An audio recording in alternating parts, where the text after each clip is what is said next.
those who engage in evil must tell you that they are engaging in evil.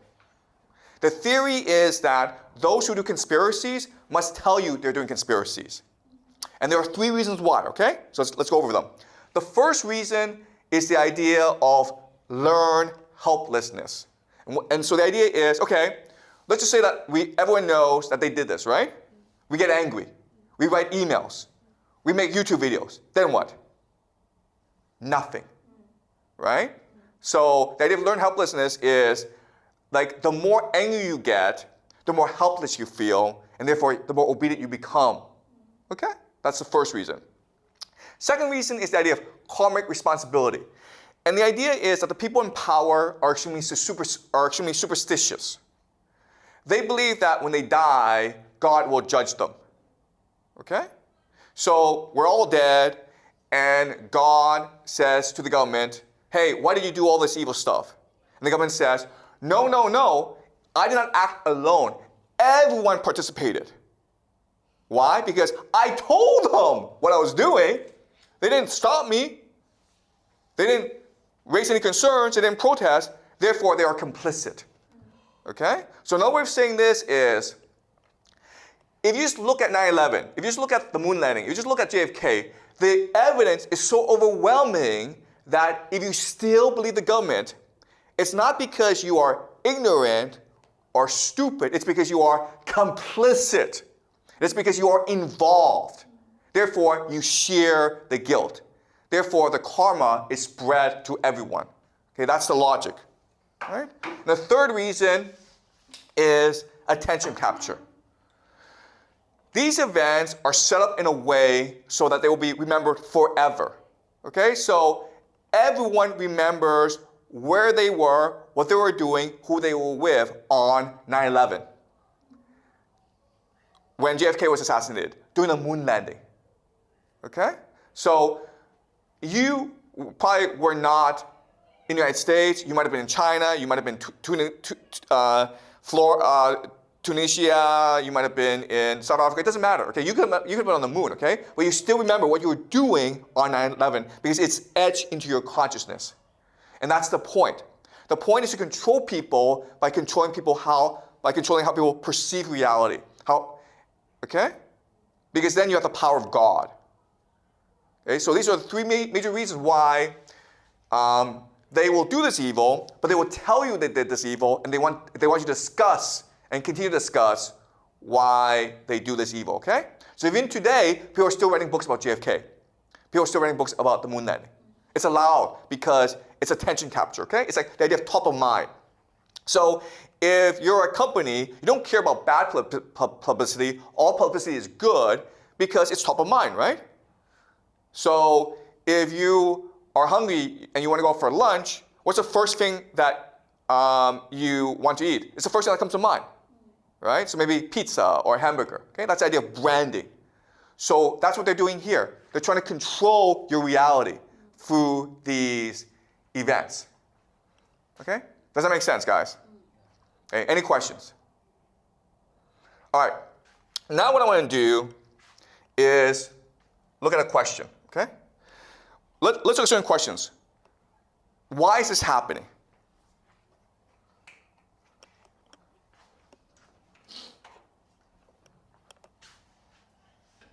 All right, so let's look at JFK and 9/11 and the moon landing. What are common characteristics about these 3 events? Okay. The first thing, of course, is that they are spectacles. You can say that they are rituals. A lot of care, a lot of attention was put into preparing these rituals. So for example, the JFK assassination, look at the location, right? Look at the choreography. Okay? They did it purposely in front of people, but also in front of cameras, so that it will be remembered forever.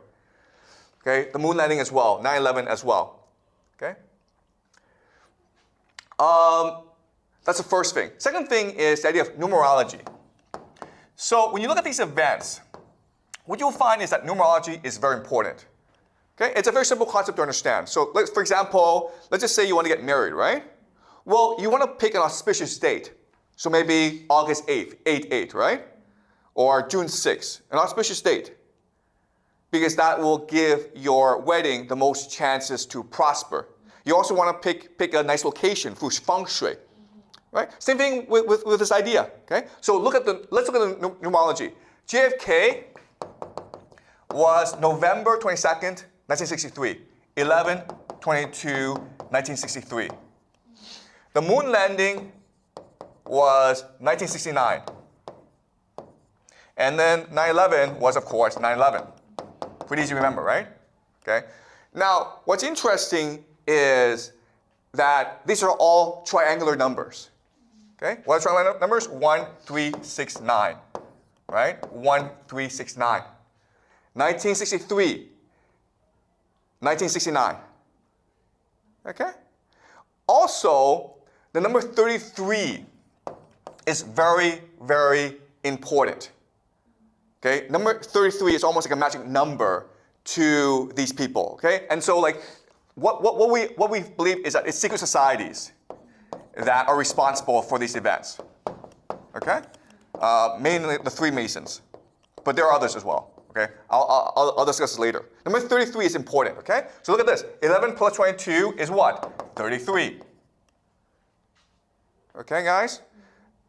33. 1, 1, 1, 1, 1, 1, okay? You see how nice this number is? 33 is also two triangles, right?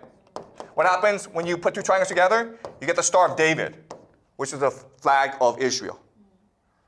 Okay? So number 33 is a very special number for secret societies. All right. Here's something that's really also really interesting about number 33. If you look at the world map, okay, the equator.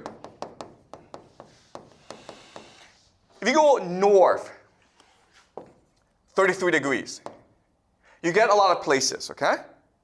The first place you get is in Mesopotamia, Iraq. It's where the Tigris and Euphrates, these are two rivers. This is where they meet, okay?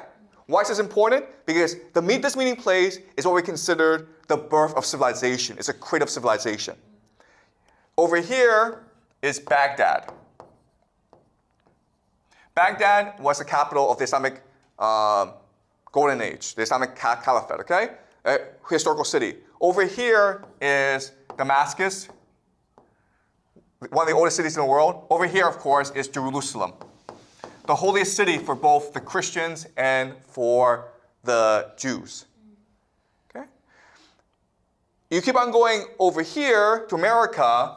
This is Dallas. Why is Dallas important? Because that's where JFK was assassinated.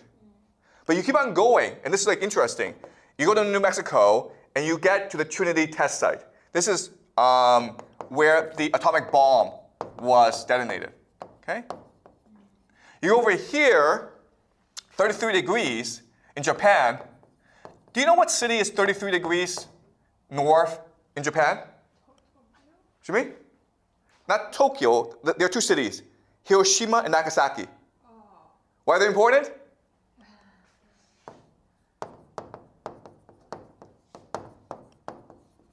Okay? These are the two places where the atomic bomb was dropped. Okay? Think about that. 33 north in New Mexico is where they tested the atom bomb, and then Hiroshima and Nagasaki, 33 degrees north, is where they dropped the two atomic bombs. Okay? All right. So why is this important? Because if you're a secret society, what makes secret society important is the mythology, or the story that they tell about their purpose. Okay? Now, it's easy to understand here why 33 degrees is important. Okay? Because 33 degrees, you're not too hot because you're away from the equator, but you're not too cold, okay? So you can farm. And that's why all these major cities, including Baghdad, Damascus, Jerusalem, are situated 33 degrees north, okay? Also a place called Harappa, okay, which is the Indus Valley civilization, is also 33 degrees north. So a lot of the major cities are situated in this latitude. So that makes sense, okay? This is the old world. what's the old world? The old world is obey God. Okay? That's the old world. Now we go to the new world. Okay? What makes the new world different? Well, when America was founded, there was a religion called deism. And deism, the belief is that God created the universe, but then he went away. So the universe is what we make of it, okay? So now we can be, we are God. And this is the grand secret of these secret societies. They exist in order to do what God could not do, or what God can do, to replace God. So what is it that God does? Well, what the first God does is he changes matter. Second thing is he can kill other gods. And the third thing is he can create life. All right? What does changes matter mean? It means the nuclear bomb. Right? The nuclear bomb. So what does kill other gods mean? It means you can kill President of the United States, JFK, who was considered a prince. Okay? And what does create life? It means you create artificial intelligence, which is the last step. Okay? So this is part of the mythology. The old world is being replaced by the new world. Okay? Now, if you're able to do all three things, now you're able to bring heaven to earth. Now you're able to declare yourself God. And for that, what you need is a world government. And to show that you are truly in power, what you do is you combine the old world and the new world together by making Jerusalem your world capital. Okay? So towards the end of the semester, I will show you what the grand plan is for Jerusalem. But for now, what you need to understand is that right now in Jerusalem, there's something called the Al-Aqsa Mosque, which is the third holiest site in the Islamic tradition. It is the place where Muhammad ascended to heaven. They plan to destroy the Al-Aqsa Mosque to rebuild the Temple of Solomon called the Third Temple. Okay? This will start World War III. Okay? Because the Muslims will get angry at this and they will come and invade Israel. And that's the purpose. So there's a grand plan to create the world government by initiating World War III.